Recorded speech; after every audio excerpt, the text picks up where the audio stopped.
One of the most dreaded words in the English language is the B word.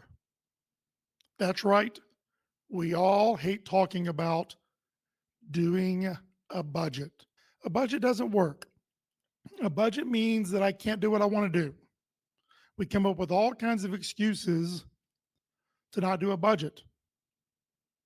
And then when we try to do a budget, it seems to be the most complicated thing in the world.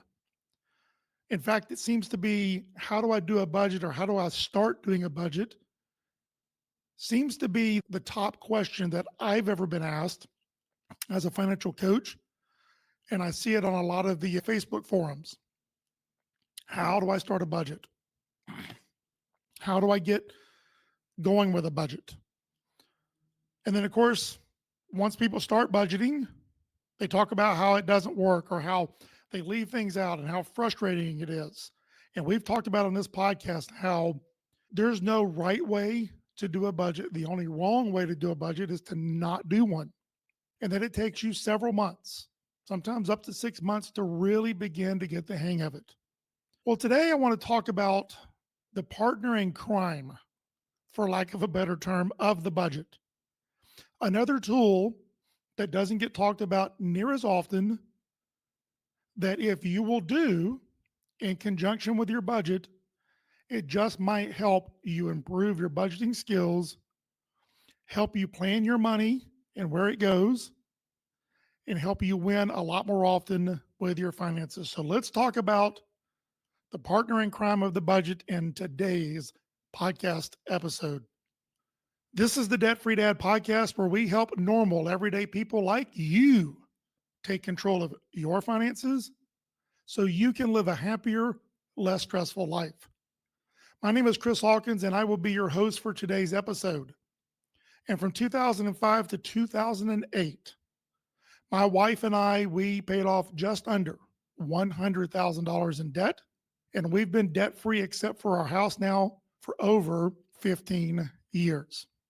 So before I tell you about the partner in crime, so to speak, the kissing cousin of the budget, let's just real quickly recap what a budget is. So theoretically, a budget is where you plan out all of the income that you're going to earn or receive from all the variety of different sources that you might get income. And you're going to write that down or do it in a spreadsheet or an app. Again, there's no wrong way to do it as long as you do it. And then you're going to list out all of your expenses for the month. So typically a budget's done per month. And the reason is because your mortgage payment once a month, your electric bill once a month. You have other expenses, maybe a car payment, credit card payments. They're all done once a month. And so a budget's designed to be a monthly tool to help you make sure that you pay your bills and then accomplish whatever other goals that you want to do. Now, I don't want to get too technical here, and I want to keep this fairly brief. But when I first started budgeting, I had an envelope, a manila envelope, folder, I guess is a better term for it. And as I got bills, I would put them in the folder. And then I had a yellow piece of paper, just an old, legal pad.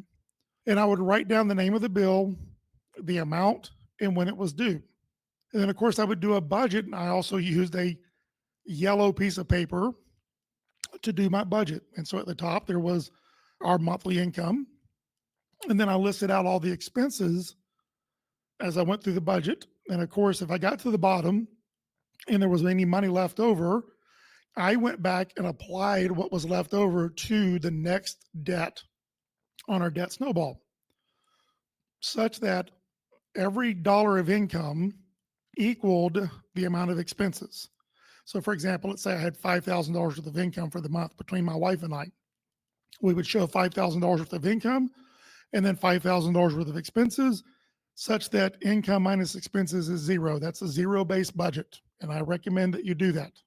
Well, then the trick was, I've got this piece of paper with all of my bills listed by when they're due. And all the income doesn't come in at the same time every month. All the income doesn't come in at the same time every month. So my wife, she was getting paid every 2 weeks, and I got paid twice a month. So for example, just to pick some random dates, let's say my wife got paid on the 13th and I got paid on the 15th. Well, 2 weeks later, she gets paid on the 27th, and then I get paid on the 30th or the 31st, or if it happened to be February 28th, because I got paid in the middle and the last of the month. And so not all the money hit the checking account income wise at the same time.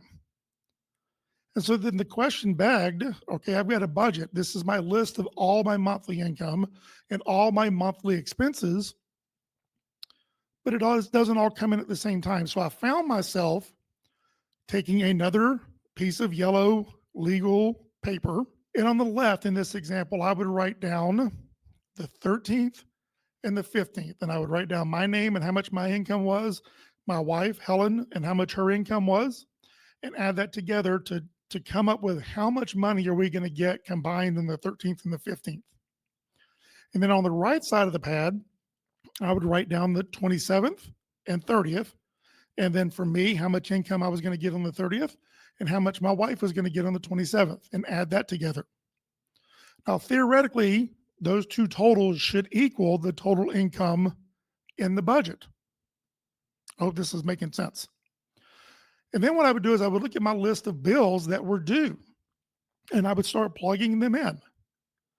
So, for example, if I had a bill that was due on the 20th, I knew that I had to pay that out of the income that came on the 13th and the 15th. Now, if I had a bill that was due on the 2nd of the next month, I knew that I had to pay that out of the 27th and the 30th. So I would then go down all of my expenses. And on the left side of the paper, everything that was due on or after the 13th and the 15th. Again, this is an example. And then on the right side, everything that was due after the 27th and the 30th. So in essence, I took my budget and split it in half and had to make a determination. Which bills am I going to pay out of the 13th and the 15th? Which bills am I going to pay out of the 27th and 30th? And by the way, I'd have to do this the next month. So if we go 14 days from the 27th, that would put it at the 11th and the 15th the next month. And the 25th and the 31st on the right side of the paper. So every month I found myself having to split the budget into half, not necessarily the mortgage in half, but meaning half the income on the left, half the income on the right. What bills am I going to pay out of those two paychecks? What two bills am I going to pay out of the next two paychecks? And that is what is called a cash flow plan, where you take your budget and you split it up and you get more detailed. You decide, okay, which bills am I going to pay when and out of what paychecks, to make sure that they get paid on time and to make sure that you stick to your budget. Now, there were some things like food that I would split in half, and half of it would go on these two paychecks and the other half would go on the other two paychecks. But then something like the mortgage, that had to get written in this example on the 27th and the 30th, because that was due on the 1st of the next month. And so it helped me just kind of get more fine detailed in terms of how I was going to break the budget down. Now, eventually, I found myself in a unique situation where, because my wife got paid every 2 weeks, twice a year, she ended up with 3 paychecks per month. And I still had 2. And so there would be 2 months out of the year where we would have 5 paychecks, not 4.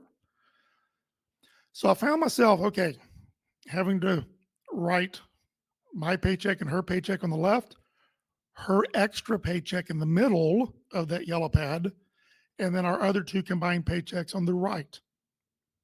So in those 2 months, I had to take my budget and break it down into 3 columns so that I could be more detailed in terms of what was going to get paid with each paycheck. I hope this is making sense. So eventually, I thought, well, why stop at 2 paychecks and 2 paychecks?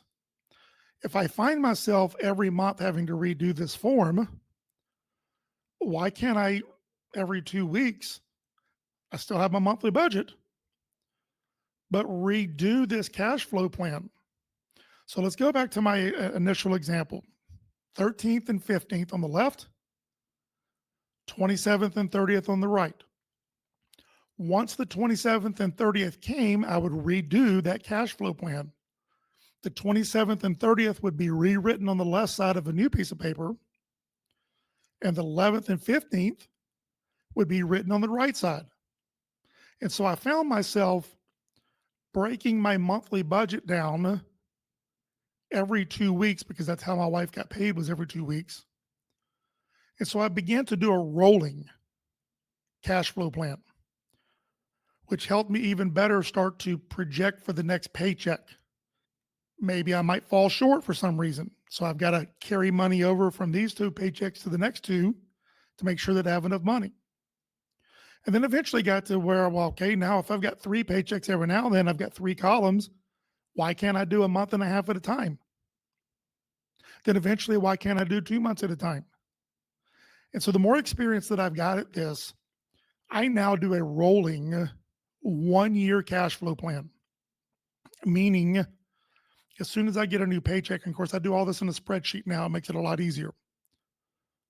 But every time we get a new paycheck, I add another paycheck at the very end a year from now. So why is this important? If you pay your insurance every 6 months, you can go through and plug in when those payments are going to be due, so you don't forget about them, and to help you make sure you've got enough money. So maybe you've got to set some money aside in savings. So when those bills become due, we call that a sinking fund. You've got money in your sinking fund to pay the insurance, car insurance, when it's due. Now, I'm not out there suggesting right now that all of you immediately start doing a year-long cash flow plan. But what I am suggesting is start with a budget, do it for a few months, and then eventually start doing a cash flow plan, breaking your monthly budget down into paychecks. And again, just because I did it a certain way doesn't mean you have to do your cash flow plan that way. I could have just as easily had a column for my wife's paycheck on the 13th, another one for my paycheck on the 15th, another one for my wife's paycheck on the 27th, and another column for my paycheck on the 30th. You don't have to necessarily group. It just made it easier for me to not have too many columns on a piece of paper. But do your budgeting for a few months, at least kind of get the hang of it, then start slowly working in a cash flow plan. How am I going to break down all of my income to make sure that I have enough money to pay each bill when it's due? And then slowly see if you can't work yourself out a month into the future and do 2 months at a time, and then 3 months. And as you get new paychecks, redo it. That'll help you to start budgeting for the future. And so think of a cash flow plan as this. Not all the money comes into your checking account at the same time, and not all of it leaves at the same time. So this is a projection of when money is going to come in and when money is going to leave, so that you make sure you have the money when you need it to pay the bill. Or you make sure that you have enough money to fund your food envelope or your gas envelope. I hope this is making sense to you. So budget, once you do it for a few months, start breaking that budget down per paycheck. That's a cash flow plan. And then eventually work to where you're doing it a month, 2 months, 3 months. And by the time you've done this for several years and you really have your system down, then maybe you can work up to a year at a time. The more you are in control of your money, the more you tell it what to do, the more you're going to have of it, the more control you're going to have in terms of telling it what to do, and the more you're going to not let your money tell you what to do, but rather you're going to be content with knowing that eventually I've paid off all of my debts, and now what do I do with all this extra money that I have every month?